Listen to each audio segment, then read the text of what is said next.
નમસ્કાર મિત્રો, ઘરમાં કઈ વસ્તુનો દીવો રાખવો જોઈએ? તાંબાનો, લોખંડનો, પિત્તળનો, સ્ટીલ, કાચનો કે પછી માટીનો? ઘણા લોકો ઘરમાં ખોટો દીવો રાખે છે અને આ મોટી ભૂલ કરે છે. આવી ભૂલ ક્યારેય ન કરવી જોઈએ અને જાણીએ કે દીવાની વાટ કાચા દોરાથી બનાવાય કે પછી કપાસના રૂથી કે પછી હાથ પર બાંધી શકાય તેવા કાચા દોરા. ઘણા લોકોને આ ભૂલ અને પિતૃદોષ લાગી જાય છે. શનિદોષ, કાળસર્પ દોષ, મંગલ દોષ અને ભયંકરથી ભયંકર નિર્ધનતા અને દરિદ્રતાનો દોષ લાગી જાય છે. સાથે જ જાણો મિત્રો, મંદિરમાં જે પાણીનો લોટો રાખવામાં આવે છે તેનું શું કરવું? મંદિરનો લોટો એટલે કે કળશ કેવો હોવો જોઈએ? પિત્તળ હોવો જોઈએ કે પછી તાંબાનો હોવો જોઈએ? અને મંદિરમાં રાખેલા પાણીનું શું કરવું તે સંપૂર્ણ માહિતી આપણે આ વિડીયોમાં જાણીશું. જો તમને આ વિડીયો પસંદ આવે તો લાઇક, શેર અને આપણી ચેનલને સબસ્ક્રાઇબ કરી કોમેન્ટ બોક્સમાં જય માતા લક્ષ્મી અવશ્ય જ લખી દેજો. તો ચાલો હવે જાણીએ દીવો કઈ ધાતુનો ન હોવો જોઈએ. તાંબાનો, પિત્તળનો, કાંસાનો કે પછી સ્ટીલ કે પછી માટીનો કે કાચનો? ઘરમાં કયો દીવો શુભ માનવામાં આવે છે? જો તમે ભૂલથી પણ ખોટા ધાતુનો દીવો ઘરમાં રાખશો તો આખા ઘરમાં નિર્ધનતા આવી જશે. તો સ્ટીલના દીવામાં પૂજા કરવાથી ઘરમાં શનિનો ક્રોધ આવે છે. ઘરમાં લોખંડના દીવામાં પૂજા ન કરવી જોઈએ, તેનાથી ઘરમાં દરિદ્રતા અને નિર્ધનતા આવે છે. લોકોને આકર્ષવા માટે બજારમાં કાચના દીવા પણ આવ્યા છે. ભૂલથી પણ તેને ઘરે ન લાવશો, નહીં તો રાહુ અને કેતુ તમારા ઘરે આવશે અને ઘર બરબાદ થઈ જશે. કાચનો દીવો શનિ અને રાહુને ગુસ્સે કરે છે. તેલમાંથી નીકળતી જ્યોત ઘરમાં વિનાશમાં આવી શકે છે. કાચને ગરમ કરવાથી ઘરમાં રોગ, ખામી અને સમસ્યાઓ આવે છે. કાચ કલાવાની અને કપાસના રૂનો દીવો કરવો શ્રેષ્ઠ માનવામાં આવે છે. તાંબાનો દીવો, પિત્તળનો દીવો, માટીનો દીવો ધનની દેવી માતા લક્ષ્મીને આકર્ષે છે. ઘરમાં બીજો કોઈ દીવો ન લાવવો જોઈએ. પિત્તળ અને માટીનો દીવો શુભ અને મંગળકારી માનવામાં આવે છે, જેના કારણે શનિ અને રાહુ, કેતુ પણ પ્રસન્ન થાય છે. મંગળ પણ મારે નથી થતો. મિત્રો, મુખ્ય દરવાજા પર પાણી છાંટવાનો યોગ્ય સમય કયો છે અને યોગ્ય પદ્ધતિ કઈ છે? કયા સમયે પાણી છાંટવું જોઈએ અને શું પાણી છાંટતા પહેલા સ્નાન કરવું જરૂરી છે? શું મુખ્ય દરવાજા પર સ્નાન કર્યા વિના પણ પાણીનો છંટકાવ કરી શકાય? અને આપણે દરરોજ મંદિરમાં જે પાણી રાખીએ છીએ તેનું શું કરવું જોઈએ? તેનો ઉપયોગ કેવી રીતે કરવો જોઈએ? શું આપણે તેનો ઉપયોગ પાણી પીવામાં કરી શકીએ અથવા તો આપણે તેને કોઈ પણ છોડમાં નાખી શકીએ? અને જ્યારે આપણે મુખ્ય દરવાજા પર પાણીનો છંટકાવ કરીએ છીએ ત્યારે ઘરની અંદરથી પાણી છાંટવું જોઈએ કે પછી ઘરની બહારથી પાણી છાંટવું જોઈએ? અને જો મિત્રો તમે ફ્લેટમાં રહેતા હો અને કેટલાક લોકો એવા હોય છે જેઓ ભાડાના મકાનમાં રહે છે, એક જ રૂમમાં રહે છે, તો તેમણે તેમના રૂમમાં મુખ્ય દરવાજા પર દીવો કેવી રીતે પ્રગટાવવો જોઈએ અને કઈ જગ્યાએ પાણીનો છંટકાવ કરવો જોઈએ? તો મિત્રો, તમે મુખ્ય દરવાજા પર પાણીનો છંટકાવ કરો છો તો તમારે ધ્યાનમાં રાખવું પડશે કે પાણી તમે એક દિવસ પહેલા જ એટલે કે રાત્રે સૂતા પહેલા કોઈ પણ એક વાસણમાં લઈ લો. જો તાંબાનું વાસણ ન હોય તો તમે પિત્તળનું લઈ શકો છો. તમારી પાસે જે પણ વાસણ ઉપલબ્ધ હોય તે વાસણમાં થોડું ગંગાજળ નાખો અને તેને શુદ્ધ પાણીથી ભરો. અને જો ગંગાજળ ન હોય તો પણ ચિંતા કરવાની જરૂર નથી, તમે વાસણમાં માત્ર શુદ્ધ પાણી પણ ભરી શકો છો. અને હવે તેને તમારા ઘરના રસોડામાં આ પાણીથી ભરેલું વાસણ રાખવું. હવે જ્યારે તમે બીજા દિવસે સવારે ઉઠો અને તમારા ઘરના મુખ્ય દ્વાર પર આ પાણીનો છંટકાવ કરો. મિત્રો, તમારા મનમાં પ્રશ્ન થશે કે આપણે સ્નાન કર્યા પહેલા આ પાણીનો છંટકાવ કરી શકાય કે સ્નાન કરવું જરૂરી છે? તો જુઓ, મુખ્ય દરવાજા પર સવારે સૌથી પહેલા જે પાણી છાંટવામાં આવે છે તે રસોડામાં રાખેલું પાણી હોય છે.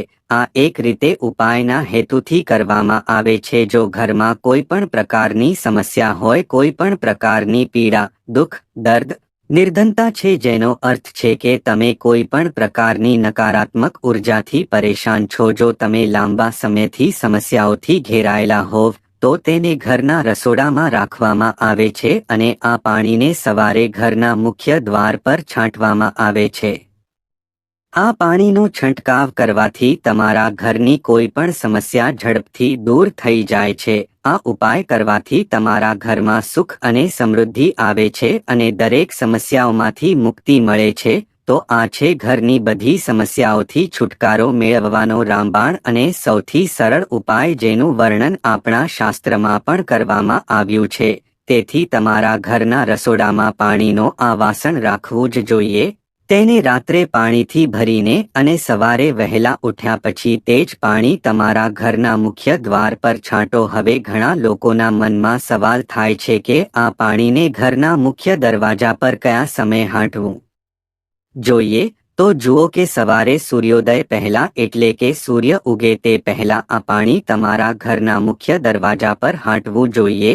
હવે પછીનો પ્રશ્ન એ છે કે શું આપણે સ્નાન કર્યા પછી ઘરના મુખ્ય પ્રવેશ દ્વાર પર આ પાણીનો છંટકાવ કરવો જોઈએ કે પછી સ્નાન કર્યા વિના કરી શકીએ? આપણે જે પાણી છાંટીએ છીએ તો આપણે સવારે વહેલા જાગીએ છીએ અને સૌપ્રથમ આપણે રસોડામાં જઈએ છીએ. તે પછી તમે તે પાણીને ઘરમાં મુખ્ય દ્વાર પર લઈ જશો. મુખ્ય દરવાજો ખોલો અને પછી મુખ્ય દરવાજા પર આ પાણીનો છંટકાવ કરવો અને પાણી કાઢતી વખતે તમારા પૂર્વજોનું ધ્યાન કરો, દેવી લક્ષ્મીનું ધ્યાન કરો. કારણ કે કહેવાય છે કે દેવી લક્ષ્મી સવારે દરેકના દરવાજે આવે છે. જેના ઘરના દરવાજા ખુલ્લા છે, જેના મુખ્ય દરવાજા પર પાણીનો છંટકાવ થયો છે, તેના ઘરમાં માતા લક્ષ્મી પ્રવેશ કરે છે. તો મનમાં માતા લક્ષ્મીનું ધ્યાન કરો અને પ્રાર્થના કરો કે હે માતા લક્ષ્મી, કૃપા કરીને મારા ઘરમાં પ્રવેશ કરો. હું તમારા સ્વાગત કરવા તૈયાર છું. અને આ પછી તમારા પૂર્વજનું ધ્યાન કરો, કારણ કે આપણા ઘરનો ઉંબરો એ છે જ્યાં પૂર્વજોનો વાસ માનવામાં આવે છે. તેથી જ્યારે તમે ઉંબરા પર પાણીનો છંટકાવ કરો છો ત્યારે તમારા પૂર્વજો ખૂબ જ પ્રસન્ન થાય છે અને તમને આશીર્વાદ આપે છે. સવારે પાણી છાંટવા માટે સ્નાન કરવાની જરૂર નથી. તમે સ્નાન કર્યા વિના પણ આ કાર્ય કરી શકો છો. તેમાં કોઈ સમસ્યા નથી. ચાલો હવે જાણીએ કે ઘરની બહાર કે ઘરની અંદર દીવો પ્રગટાવવાના ફાયદા. ખાસ કરીને ઘરની બહાર દીવો પ્રગટાવવાના આ ફાયદા જે જાણીને તમે આશ્ચર્ય થશે. તમે જાણો છો કે ભગવાનની પૂજા દરમિયાન દિવસ પ્રગટાવવામાં આવે છે. હિન્દુ ધર્મમાં પૂજા કરતી વખતે લોકો ચોક્કસપણે દેશી ઘી અથવા તો સરસવના તેલનો દીવો પ્રગટાવે છે અને તલના તેલનો દીવો પણ પ્રગટાવે છે. જો કે પૂજા માટે ભગવાનની સામે દીવો પ્રગટાવો એ માત્ર પૂજાની પદ્ધતિ નથી, પરંતુ ઘરમાં કે ઘરની બહાર દીવો પ્રગટાવવાથી ઘણા ફાયદા થાય છે. દીવો પ્રગટાવવાથી અનેક શક્તિઓ તો જાગૃત થાય જ છે, પરંતુ 5 મુખ્ય લાભ પણ મળે છે. તો દીવો પ્રગટાવવાનો સૌથી પહેલો ઉપાય છે ઘરમાંથી અંધકારને દૂર રાખે છે. ઘરમાં દીવો પ્રગટાવવાથી ઘરમાંથી અંધકાર તો દૂર થાય જ છે, પણ નકારાત્મક ઉર્જા પણ દૂર થાય છે. જ્યાં પણ દીવો પ્રગટાવવામાં આવે છે ત્યાં સકારાત્મક ઉર્જાનો વાસ રહે છે. સ્વાભાવિક છે કે ક્યારેક ઘરમાં સકારાત્મક ઉર્જા હશે ત્યારે ભગવાનનો વાસ થશે. એટલા માટે રાત પડતા પહેલા ઘરમાં દીવો પ્રગટાવવો જોઈએ, જેથી કરીને કોઈ ખોટી નકારાત્મક ઉર્જા ઘરમાં પ્રવેશ ન કરી શકે. તેલથી પ્રગટાવવામાં આવેલા દીવાની અસર તેમ બુજાયા પછી અડધી કલાક સુધી વાતાવરણમાં રહે છે, જ્યારે શુદ્ધ દેશી ઘીથી બનેલો દીવો બુજાયા પછી લગભગ 4 કલાક સુધી પર્યાવરણને સકારાત્મક રાખે છે. ત્યાર પછીનો બીજો ઉપાય જોઈએ તો જે ઘરમાં સવાર અને સાંજ ભગવાનની સામે દીવો પ્રગટાવવામાં આવે છે તે ઘરમાં સુખ અને સમૃદ્ધિ વાસ થાય છે. આવા ઘરમાં સુખ અને સમૃદ્ધિ રહે છે એવું માનવામાં આવે છે કે દીવાની જ્યોત પૂર્વ દિશામાં રાખવાથી વ્યક્તિને લાંબુ આયુષ્ય મળે છે. ત્યારે ઉત્તર દિશામાં જ્યોત રાખવાથી ઘરમાં સુખ અને સમૃદ્ધિ વધે છે. દીવો આપણા ઘરમાંથી અંધકાર તો દૂર કરી જ છે, પણ તે આપણા જીવનને અંધકારમાંથી પ્રકાશ તરફ લઈ જાય છે. ત્યાર પછીનો ઉપાય જોઈએ તો તે નુકસાનકારક કણોનો નાશ કરવો. એ માત્ર ધાર્મિક દ્રષ્ટિકોણથી જ ફાયદાકારક નથી, પરંતુ વૈજ્ઞાનિક દ્રષ્ટિકોણથી પણ ફાયદાકારક છે. જ્યારે ઘરમાં શુદ્ધ ઘી અથવા તો સરસવના તેલનો દીવો પ્રગટાવવામાં આવે છે તો તેના ધુમાડો ઘરના વાતાવરણમાં શુદ્ધતા લાવે છે અને આસપાસના વાતાવરણમાં રહેલા હાનિકારક કણોનો પણ નાશ કરે છે. ચાલો હવે પછીના ઉપાય વિશે જોઈએ તો રોગોને દૂર કરવામાં મદદરૂપ છે. ઘરના તમામ સભ્યોને દરેક રોગથી રક્ષણ મળે છે, ખાસ કરીને લવિંગનો દીવો પ્રગટાવવાથી તેની અસર બમણી થાય છે. ચામડીના રોગોને દૂર કરવાના તમામ ગુણ ઘીમાં હોય છે, તેથી ઘીનો દીવો કરવો સ્વાસ્થ્ય માટે ખૂબ જ ફાયદાકારક છે. હવે પછી જોઈએ કે શું ઝાડુ માર્યા પછી પાણી હાંટવું જોઈએ કે ઝાડુ મારતા પહેલા પણ પાણી હાંટવું જોઈએ? તો સૌથી પહેલું કામ એ છે કે માત્ર પાણી હાંટવું, તે પછી તમે વાળી શકો છો. પરંતુ એક વાતનું ધ્યાન રાખવું કે જ્યારે આપણે સવારે જાગીએ છીએ ત્યારે સૌપ્રથમ પથારી પર બેસીને આપણે આપણી બંને હથેળીઓ જોઈએ છીએ અને માતા લક્ષ્મીનું ધ્યાન કરવામાં આવે છે. તેની સાથે 5 દેવતાઓનું ધ્યાન કરવામાં આવે છે.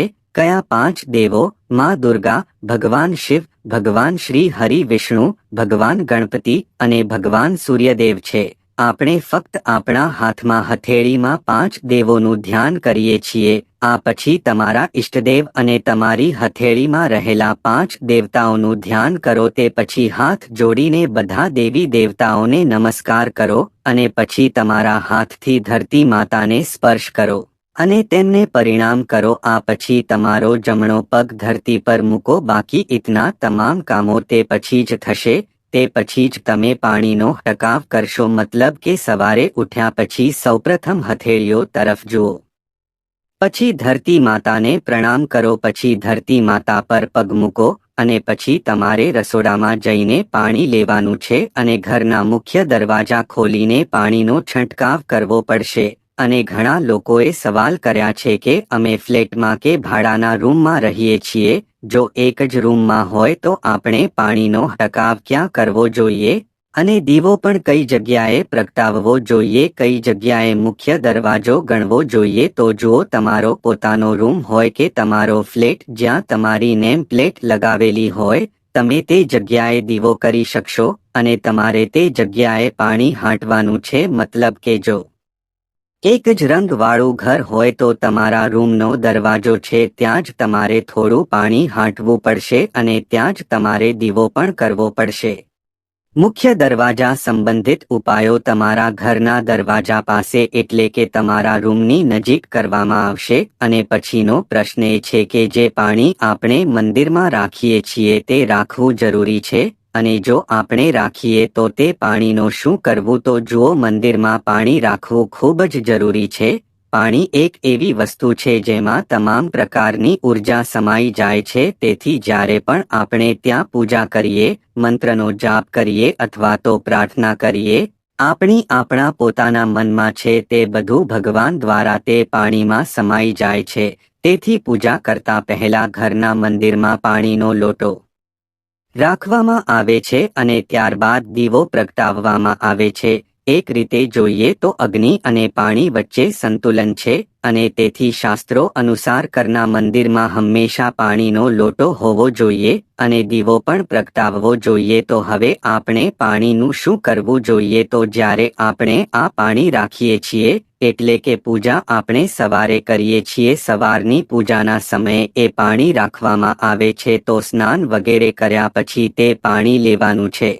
જો તમે તમારા ઘરના તમામ રૂમમાં એટલે કે આખા ઘરમાં તે પાણીનો ટકાવ કરો છો તો તે તમારા ઘરને શુદ્ધ કરે છે, કારણ કે તે ખૂબ જ સકારાત્મક ઉર્જાથી ભરાયેલું છે. તો પાણીનો છંટકાવ કરવાથી કોઈ પણ નકારાત્મક ઉર્જા તમારા ઘરમાં પ્રવેશતી નથી. જો તમારા ઘરમાં કોઈ પણ પ્રકારની સમસ્યા છે, જો તમે તે પાણીને નિયમિતપણે તમારા ઘરમાં હાંટશો તો તમને ચોક્કસ સમસ્યાઓમાંથી છુટકારો મળશે.